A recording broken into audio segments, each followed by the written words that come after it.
Hello student, ज्ञान Ganga coaching classes में आप सभी का स्वागत है। सबसे पहले चैनल को लाइक, शेयर और सब्सक्राइब करेंगे। आज आप सभी के लिए फिजिक्स का मोस्ट इम्पॉर्टेंट क्वेश्चन लेकर के आया हूँ। ये पेपर में पक्का आएगा, लिख के आप रख सकते हो। पहला क्वेश्चन है, एक विद्युत चालक में बहने वाली धारा की गणना कीजिए जिससे प्रति सेकंड 50 × 10⁻18 मुक्त इलेक्ट्रॉन गुजर रहे हैं। ठीक है, तो आपको इस क्वेश्चन को क्या करना है बेटा, अच्छे से लगा लेना है। अगर आपको इसका सलूशन नहीं मिलता है तो आप कमेंट में लिख दोगे, मैं उसका सलूशन आपको दे दूंगा। और चैनल को आपको शेयर कर देना है। इस सवाल को आप लगा करके ही पेपर में जाएंगे। ठीक है, आप जितने 10 सवाल दे रहे हैं 10 और इसके बाद दे दूंगा। आपका 20 से बाहर सवाल नहीं जाएगा, जितना भी न्यूमेरिकल होगा सब इसी के अंदर आएगा। आ जाते हैं आपके दूसरे प्रश्न पर। एक दूरदृष्टि दोष से पीड़ित व्यक्ति की आँख के लिए निकट बिंदु की दूरी जो आपकी है 0.50 मीटर है। व्यक्ति के दृष्टि दोष निवारण हेतु चश्मे में प्रयुक्त लेंस की प्रकृति, फोकस दूरी तथा क्षमता हमें क्या करना है, ज्ञात करना है। ठीक है, आप सवाल को पढ़ोगे, वीडियो को पुशअप कर करके आप इसको लिख लोगे, पुश कर दोगे, लिख लोगे। ठीक है, जिससे आप सवाल को लगा लो अच्छे से। ठीक है, इन सवाल को आप पेपर देने के बाद आकर के मिला भी सकते हो, इसमें से ही आपका क्या होगा, आया रहेगा। ठीक है, तो आप इस सारे सवालों को लगा लोगे, फिर हम देखेंगे इसी टाइप का आया रहेगा। अगर मान लो ये नहीं आता तो इसी प्रकार का आया रहेगा। ठीक है, तो आप इन सारे सवालों को ज़रूर लगाओगे। अब इसी तरीके से हम बढ़ेंगे तीसरे सवाल पर और देखेंगे कि हमारा तीसरा सवाल क्या है। आपको इसको शेयर कर देना है सभी के पास, जिससे सारे मित्र आपके देख लें। तीसरा, एक विद्युत बल्ब 100 वाट और 220 वोल्ट लिखा है। ठीक है, एक विद्युत बल्ब है, उस पर 100 वाट और 220 वोल्ट लिखा है। इसमें अधिकतम कितनी धारा प्रवाहित करें जिससे विद्युत बल्ब फ्यूज ना हो। पूछ रहा है, कह रहा है कि इसमें कितना अधिकतम धारा प्रवाहित करें कि विद्युत बल्ब हमारा जो है वो फ्यूज ना है, तथा बल्ब का प्रतिरोध भी ज्ञात करो। ठीक है, तो आई और आर का मान हमें क्या करना है, ज्ञात करना है। तो आप इसको अच्छे से कर लोगे, अच्छे से लगा लोगे। इस प्रकार का सवाल आपका आता है।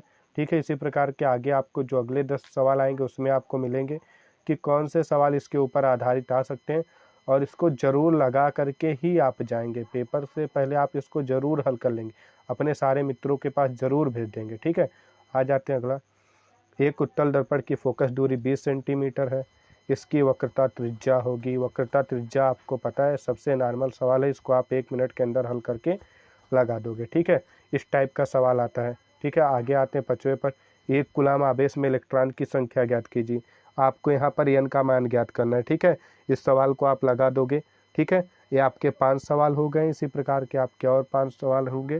ठीक है, और इसके बाद आज ही आपका मिल जाएगा न्यूमेरिकल मोस्ट इम्पॉर्टेंट, जो सबसे अधिक बार आए हुए हैं वही क्वेश्चन मैं दूंगा इस समय, क्योंकि और ज़्यादा देने की आवश्यकता नहीं है। ठीक है, आते हैं आगे, देखते हैं 6वां सवाल।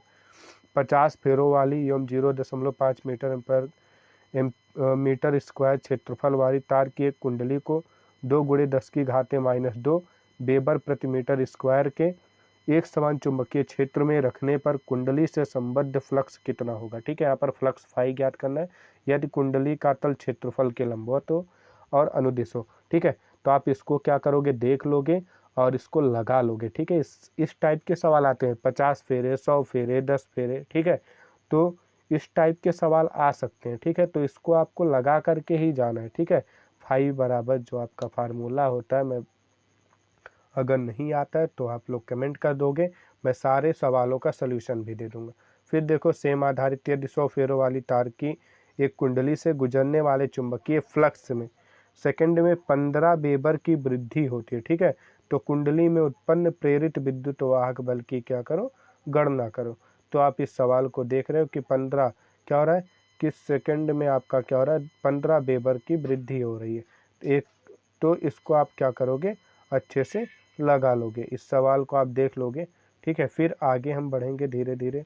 आपको इसको लाइक करना है, शेयर करना है, सब्सक्राइब करना है। जो आपके मित्र पेपर देने जा रहे हैं उनके पास जिससे पहुंच जाए, उनका पेपर अच्छे से जाए। ठीक है, तो आप लोग इस सारे वीडियोस को, आप किस पर वीडियो चाहते हो वो भी बताते रहेंगे। ठीक है, तो आप इसको करते रहेंगे, लाइक, शेयर और सब्सक्राइब। अब इसी तरीके से हम बढ़ेंगे क्वेश्चन नंबर 8 पर और देखेंगे कि क्वेश्चन नंबर 8 आपका क्या है। तो प्रश्न नंबर 8 है, 1.5 मीटर लंबे तार में 0.5 एम्पियर की धारा प्रवाहित हो रही है। ठीक है, यह तार 3 न्यूटन प्रति एम्पीयर मीटर के एक समान चुंबकीय क्षेत्र में उसके लंबवत रखा गया है। इस तार पर लगने वाले बल की गणना करो। तो इस पर आपको क्या करना है, इस पर जो बल लग रहा है उसकी हमें क्या करना है, गणना करना है। तो हम देखेंगे आपका सवाल कैसे होगा आगे की तरफ। इसको हल करना है आपको। एक जगह पर इन सारे 10 के 10 सवाल या 10 और जो आएंगे 20 को एक जगह पर आपको कर लेना है। पेपर जैसे आपका जब हो जाए, मतलब पेपर के होने के पहले आप इसको ज़रूर लगा के जाओगे। हिंदी का पेपर होता है, फिर आप इसे एक बार लगा लोगे, फिर आगे जिसका पेपर होगा उसको करने के बाद फिर इस 20 सवाल को आप एक बार देख लोगे, और पेपर के दिन भी जाते समय आप इन सवालों को एक बार देख लोगे। इन्हीं में से आपका आएगा, फिक्स है, ठीक है ना। तो बढ़ते हैं क्वेश्चन नंबर 9 पर। हम देखते हैं क्वेश्चन नंबर 9 क्या है। 1 मीटर लंबे चालक तार में 2 एम्पीयर की धारा प्रवाहित हो रही है। चालक को 2.5 न्यूटन एम्पीयर मीटर की तीव्रता वाले चुंबकीय क्षेत्र में 30 डिग्री के कोण पर रखा गया है, ठीक है। तो चालक तार पर लगने वाले चुंबकीय बल की गणना करना है। तो यहाँ पर क्या करना है आपको, चुंबकीय बल की आपको गणना करना है। जो चुंबकीय बल है वो कितना 30 डिग्री पर यहाँ पर रखा है, ठीक है। तो आप सवाल को देखोगे ध्यानपूर्वक, आप पेपर के समय क्या करोगे, लापरवाही नहीं करोगे। सबसे पहली आपकी जो प्राथमिकता होगी, आप पेपर को ध्यानपूर्वक पढ़ोगे। पेपर को पढ़ने के लिए 15 मिनट दिया जाता है, लेकिन बच्चे क्या करते हैं, जानबूझ करके पेपर हल करना शुरू कर देते हैं, ठीक है। आगे बढ़ते हैं, देखते हैं आगे हमारा कैसे होगा क्वेश्चन।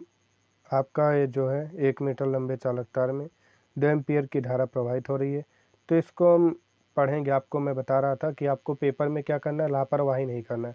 आप पेपर को अच्छे से पढ़ोगे, उसके बाद आप क्या करोगे, आंसर लिखोगे। आपको देखना है क्वेश्चन में क्या कर देता है, आपको पता रहता है आंसर होगा, लेकिन वहाँ पर देखना आपको लास्ट में नहीं दिया है कि क्या है, दिया है, ठीक है।